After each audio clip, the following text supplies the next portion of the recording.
Hello everyone, BSc first year की physical chemistry की online classes में आपका स्वागत है। हम गैस अवस्था वाले चैप्टर की निरंतर चर्चा करते आ रहे हैं और पिछले चैप्टर में हमने वान डेर वाल स्थिरांकों की सहायता से क्रांतिक ताप की और क्रांतिक ताप की सहायता से वान डेर वाल स्थिरांक की गणना की थी। अब हम क्रांतिक ताप और बॉयल ताप में भी संबंध ज्ञात कर सकते हैं, जिसकी सहायता से अगर क्रांतिक ताप दिया हुआ हो तो हम बॉयल ताप निकाल सकते हैं और बॉयल ताप दिया हुआ हो तो हम क्रांतिक ताप निकाल सकते हैं। तो पिछली बार हमने क्रांतिक ताप का फॉर्मूला Tc बराबर 8a/27 निकाला था और जबकि बॉयल ताप का फॉर्मूला अपन ने पहले लिखा था Tb बराबर a/rb। तो हम इसको समीकरण नंबर 1 मान लेते हैं और बॉयल टेम्परेचर वाले को 2 मान लेते हैं। समीकरण 2 में हम 1 का भाग देते हैं, समीकरण 2 में 1 का भाग देंगे तो ये हो जाता है अपने पास Tb बटा Tc बराबर, Tb का मान है a/rb और Tc को उल्टा करके लिखते हैं तो 27rb/8a। तो a से a और rb से rb कट गया तो 27/8। तो इसको काटेंगे 3 × 24, 3 बच गए तो फिर से 3 × 24, 6 बच गए तो 7 × 56, 4 बच गए तो 5 × 40 तो 3.375 और Tb बराबर ये Tc उससे गुणा हो जाएगा तो 3.375 × Tc। तो इस फॉर्मूले में अगर क्रांतिक ताप का मान हमें ज्ञात है तो हम बॉयल टेम्परेचर निकाल सकते हैं और बॉयल टेम्परेचर का मान हमें ज्ञात है तो हम क्रिटिकल टेम्परेचर यानी क्रांतिक ताप निकाल सकते हैं। जैसे न्यूमेरिकल हो तो हाइड्रोजन गैस के लिए क्रांतिक ताप Tc का मान 33.2 केल्विन है। इसके बॉयल टेम्परेचर की गणना कीजिए। तो हम इसके बॉयल टेम्परेचर की गणना इसी फॉर्मूला से कर सकते हैं। तो अभी अभी हमने निकाला है, तो ये फॉर्मूला है अपने पास Tb बराबर 3.375 × Tc। तो 3.375 × Tc दे रखा है 33.2, इनको गुणा कर लेते हैं अपन 3375 और 332, 2 पंजे 10, 8 1 7 दूनी 14 और 1 15 से 1 3 दूनी 6 और 1 7 और 3 दूनी 6। फिर 3 से करेंगे 3 पंजे 15 से 1 3 7 21 1 22 से 2 3 3 9 2 11 से 1 3 3 9 1 10। फिर 3 से करेंगे 3 पंजे 15 से 1 3 7 21 1 22 से 2 3 3 9 2 11 से 1 3 3 9 1 10। तो 0 5 5 10 से 1 और 7 8 2 10 और 5 15 से 1 और 6 7 और 1 8 2 10 से लेकर 1 2 1 1।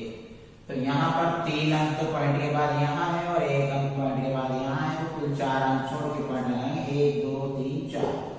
तो ये अपने पास आता है 112.05 केल्विन।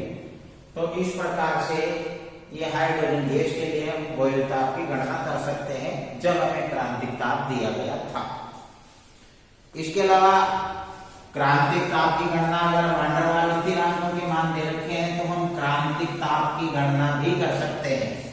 जैसे न्यूमेरिकल हो तो एक गैस के लिए क्रांतिक ताप की गणना कीजिए जिसके लिए A बराबर, तो वान डेर वाल A का मान स्थिरांक का मान है 4.428 atm लीटर स्क्वायर प्रति मोल स्क्वायर, B = 0.04 लीटर प्रति मोल और R का मान फिक्स होता है 0.082 लीटर एटीएम प्रति केल्विन प्रति मोल।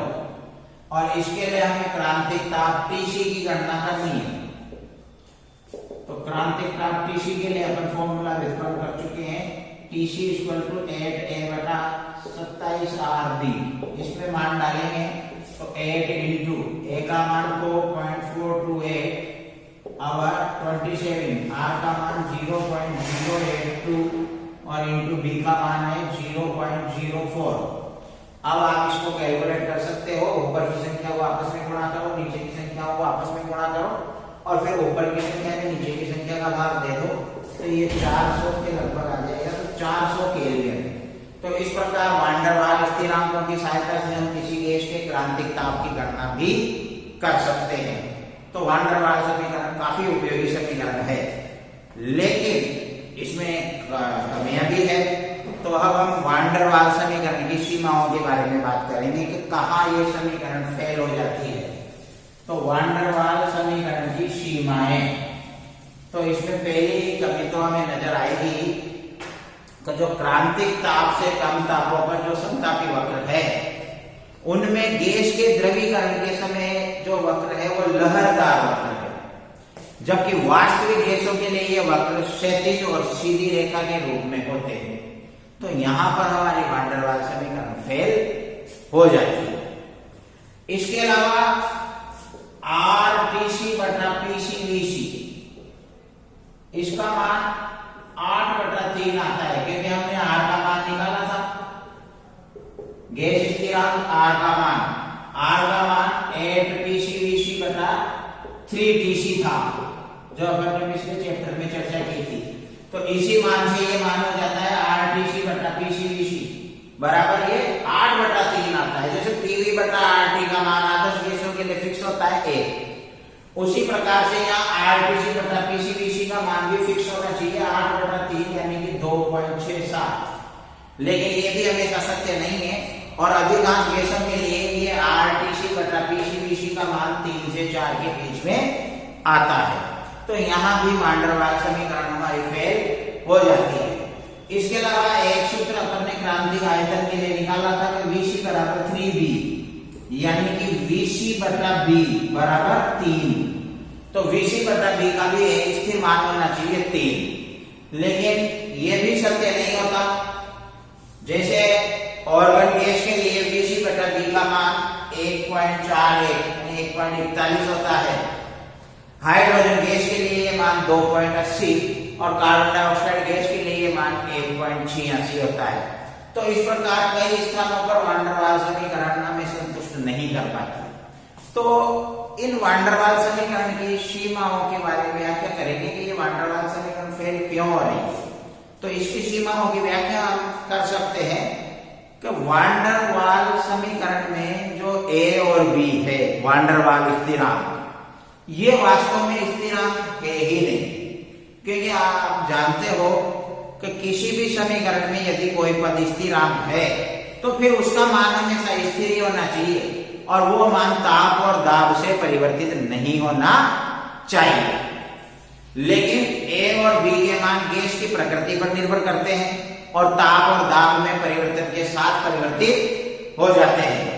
जैसे कार्बन डाइऑक्साइड गैस के लिए 0 से 100 डिग्री सेंटीग्रेड ताप के बीच यदि हम B का मान स्थिर रखते हैं तो A का मान 20% यानी 20% बढ़ जाता है।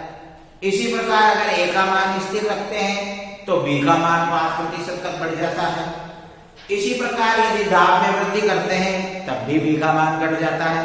तो A और B के मान स्थिर नहीं होते, इसीलिए इनको स्थिरांक मानना गलत है, और इनको स्थिरांक मानते हैं इसीलिए हमारी कैलकुलेशन कई जगह पर फेल हो जाती है।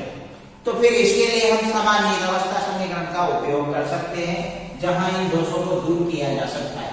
और समानीत अवस्था समीकरण के ऊपर लगभग क्वेश्चन आता ही है। तो वान डेर वाल जो है, वान डेर वाल समीकरण में स्थिरांक A और B गैस की प्रकृति पर निर्भर करते हैं, इसीलिए इनको सभी गैसों के लिए समान परिस्थितियों में लागू नहीं किया जा सकता।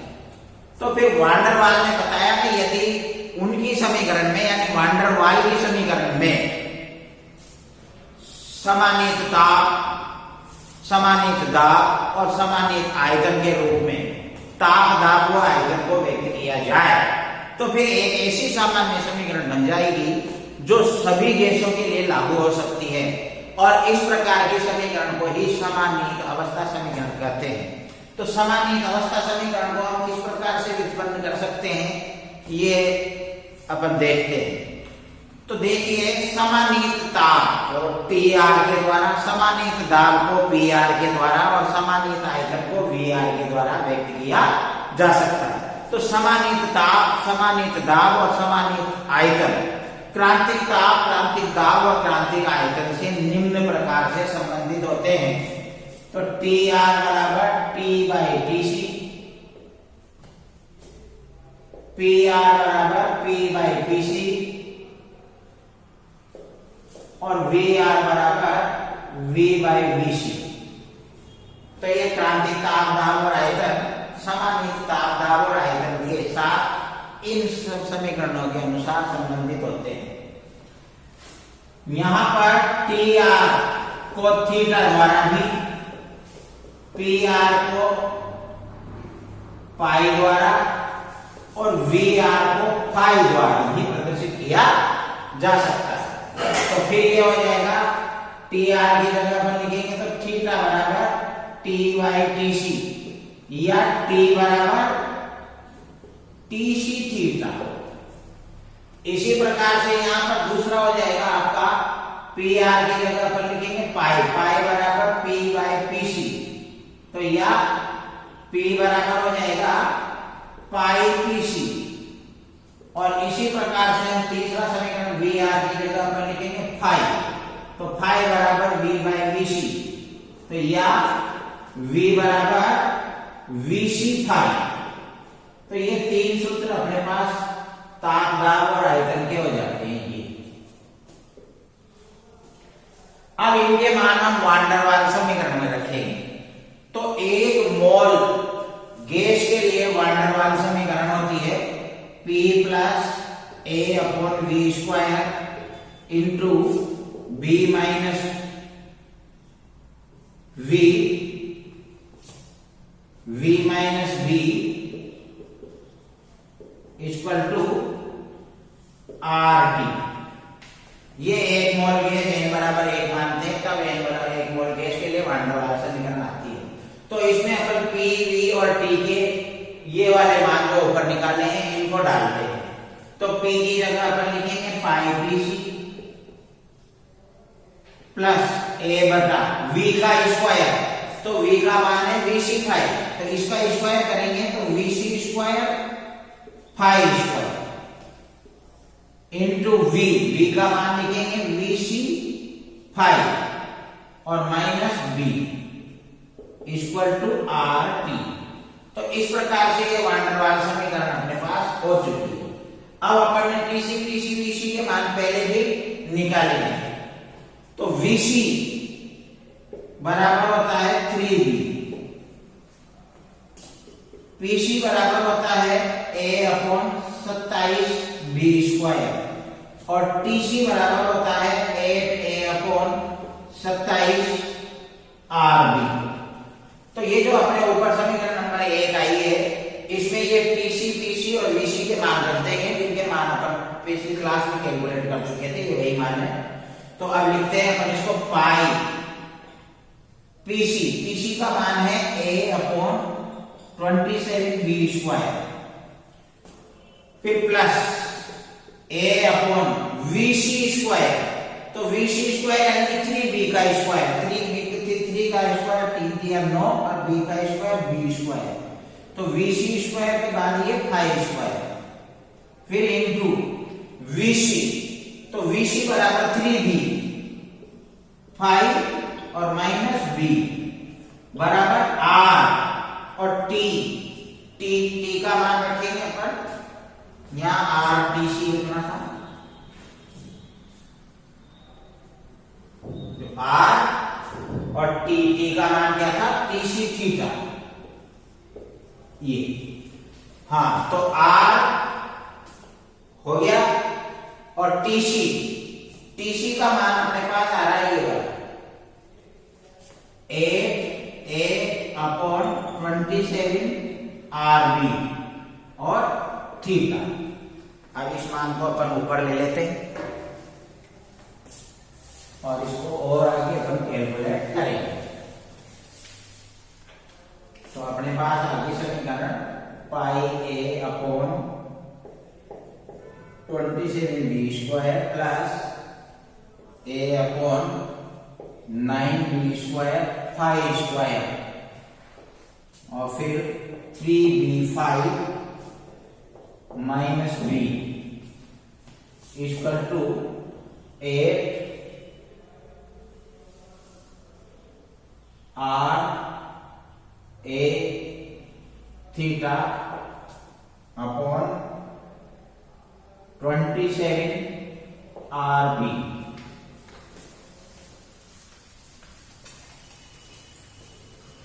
अब इसमें ये जो वाला पद है इसको 3/3 से गुणा करते हैं। 3/3 का मतलब है अब किसी को 1 से गुणा करने से कोई प्रभाव पड़ता नहीं है, तो ये अपने पास हो जाएगा पाई ए अपॉन 27b स्क्वायर प्लस 3 को a से गुणा करेंगे 3a और नीचे 3 से गुणा करेंगे तो 3 ना 27 b स्क्वायर 5 स्क्वायर और फिर ये हो जाएगा 3b5 माइनस b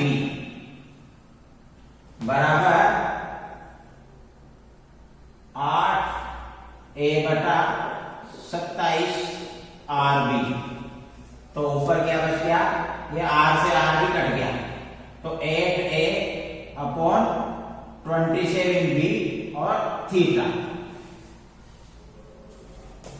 अब इसमें अपने पास कॉमन आ रहा है a/27b स्क्वायर, तो ये a/27b स्क्वायर को अपन ने कॉमन लिया, तो यहां बच गया पाई केवल प्लस यहां ऊपर 3/5 स्क्वायर। इसमें b कॉमन आ रहा है तो यहां बच गया 3/5 माइनस 1 बराबर 8a अपॉन 27b थीटा। अब ये b से b कट गया, अब a से a कट गया और 27b से 27b भी कट गया, तो अपने पास आगे बच रहा है 5 प्लस 3/5 स्क्वायर,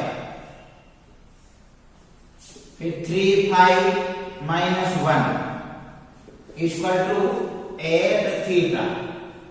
तो ये समीकरण अपन को प्राप्त हो गई है और इस समीकरण को ही समानीत अवस्था समीकरण कहते हैं और इसको सभी गैसों के लिए आसानी से लागू किया जा सकता है। जहां वांडर वाल की जो कमियां रह गई थी, जो दोष रह गए थे, वो इस समीकरण के द्वारा दूर हो सकते हैं। आज की क्लास में इतना काफी, फिर अगली क्लास में आगे चर्चा करेंगे। थैंक्स।